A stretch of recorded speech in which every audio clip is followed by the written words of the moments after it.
Hello guys, welcome back to my channel. Mag-i-install tayo ng mini driving light sa ating motor guys. Ito na guys, let's go.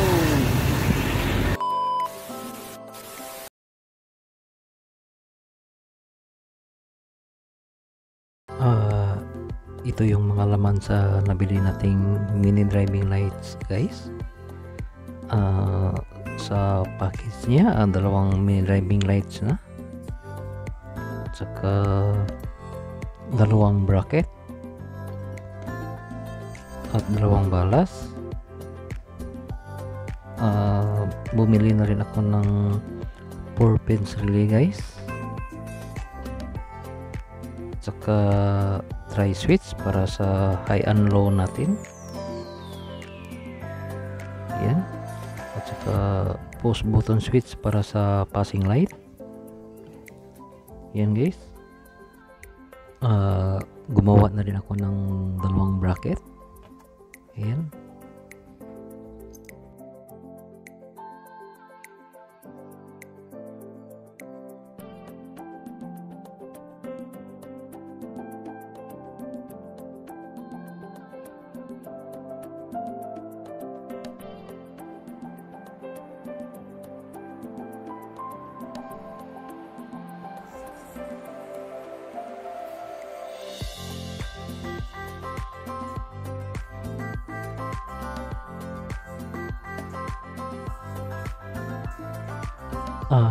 Para sa ating accessory line guys, dito ko kumuha ng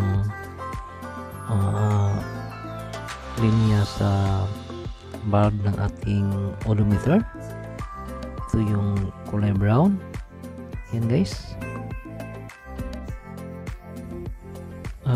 Ready na yung accessory line natin guys. Ito yung ginawa ko sa dalawang balas at saka sa dalawang relay natin guys. Pinagdikit ko sila. Ayan. Yung kulay yellow at saka yung kulay red sa dalawang balas guys, pinagdikit ko sila. Ayan. Naikabit ko na yung color red na wire na galing sa ating balas. Yung red inilagay ko sa unang relay natin, yung pin number 87, at saka yung yellow naman sa pangalawang relay naman sa pin number 87 rin. Ayan.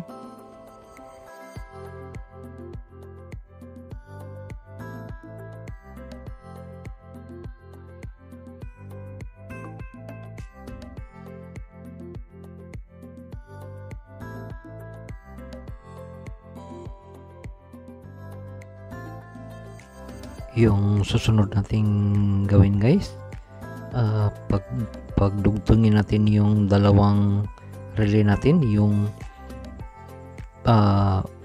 pin number 30 para sa ating fuse. Ayan.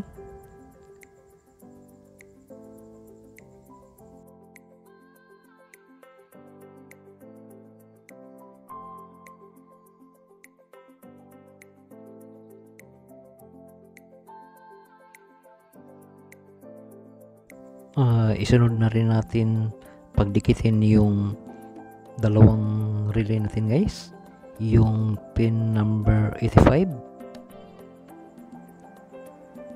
para sa ating accessory line. Ayan.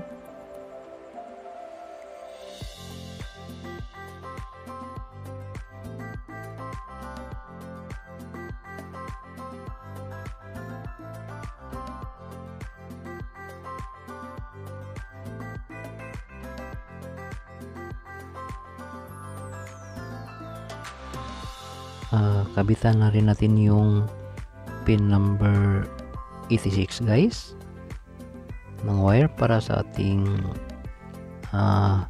high na switching. Yan. Ito yung diagram sa para sa ating switching sa high beam, guys. Yung galing sa pin 86 papuntang tri-switch natin. Nilagyan ko na rin ng wire yung isa pang relay natin, guys, yung pin 86. Yan. Ito yung diagram. Yung pin 86 papuntang tri-switch, ito yung low beam natin, guys. Ito na yung dalawang relay natin, guys. Ginamitan ko siya ng soldering iron para talagang matibay siya. Ayan. I-recap ko lang, guys. Ito yung dalawang wire na patungong tri-switch natin para sa ating low at high beam. Ayan.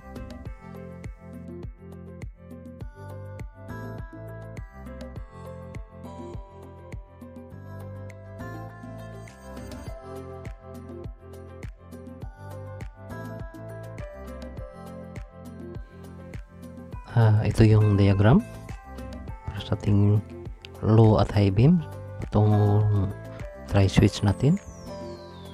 Yan.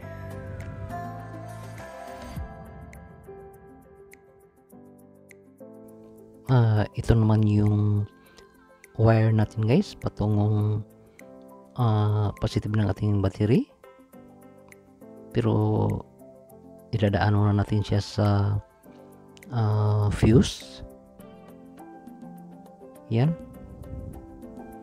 Ito naman yung wire na patungong accessory line natin, guys. Yan. Yung dalawang pin 85 ng dalawang relay pinagsama natin, patungo yan lang accessory line. Sa passing light, guys, dito ako kumuha ng linya para sa ating push button, kasi gusto ko yung high beam ko yung magpapas pass light. Yan. Yan, i-connect mo yan sa isang wire ng ating push button switch. Yung pangalawang wire ng ating push button switch, i-connect mo yan sa accessory line. Ayan. At saka itong isang wire, guys, ito yung dalawang pin 85 ng relay natin, to accessory line yan. Ayan.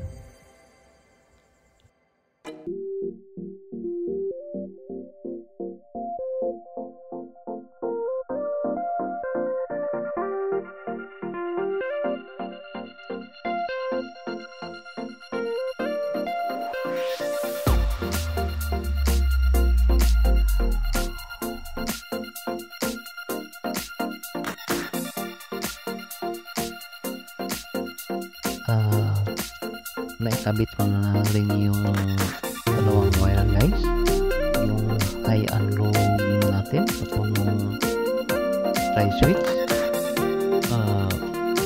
Kung kapareho tayo ng piniling tri-switch, guys, yung blue color ng wire ng switch, ito yung patungong body ground or yung negative, patungong negative ng battery. Ayan. At ang color brown naman, ito ka pwede mag-connect ng low or high beam, at saka yung sa black yung pag-connect din, either low at saka high. Pwede yan magkabaliktad. Yan.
Ito yung blue, color blue na wire ng ating tri-switch guys. Yan, patungong negative ng baterya yan. Ayan guys, negative ng battery natin yan. Yung color black naman ng ating balas guys, patungong ground yan or negative ng ating battery. Ayan guys, idinikit ko na rin siya sa color blue ng ating tri-switch.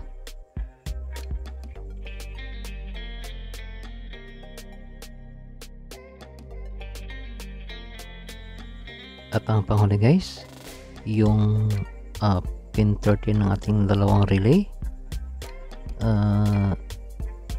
nilagyan ko na siya ng fuse patungong positive ng ating baterya. Yan guys.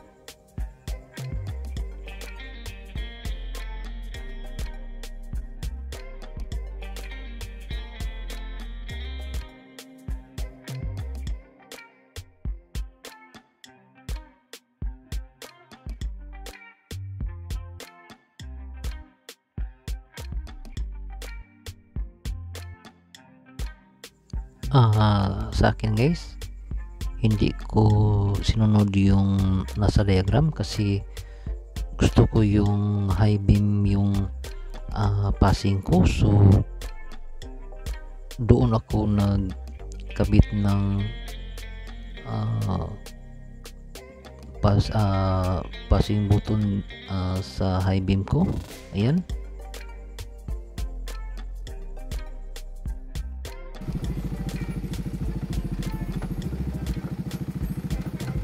Ayan guys, bago natin i-final yung wiring natin, i-testing muna natin kung okay ba yung wiring natin.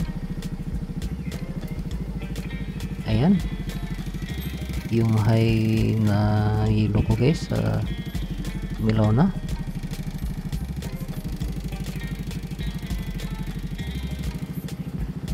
At saka yung low ko na white umilaw na rin. Ayan, tsaka yung pass light ko guys, okay rin. Ayan guys,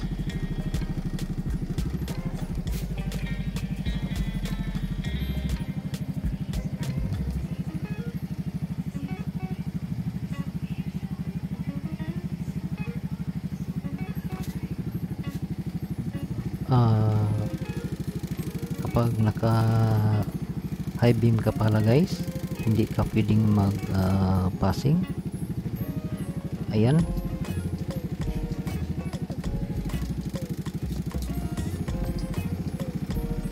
ayan guys, successful yung ginawa nating pagkabit ng mini driving light saka passing light. Ayan guys, naayos na natin yung mga wiring, hindi na magulo. Saka yung push button switch ko para sa passing, dito ko inalagay. Yan. At saka yung switch natin para sa high and low beam, dito ko inalagay. Yan.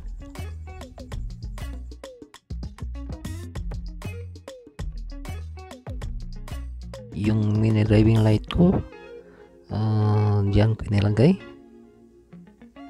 kasi kasya siya sa ginawa kong bracket. Nandito na tayo sa madilim na bahagi guys, para matesting natin yung mini driving light natin kung gaano siya kaliwanag. Ayan, talagang maliwanag na maliwanag siya.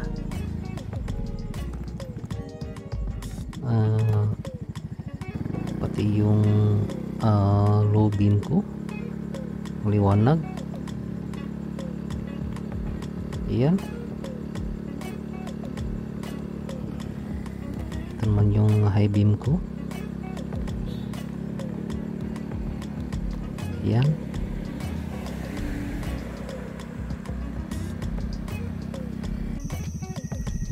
Ayan guys, yung mini driving light ko. Kung nagustuhan niyo yung video ko guys, don't forget to like and subscribe to my channel. See you in my next vlog guys.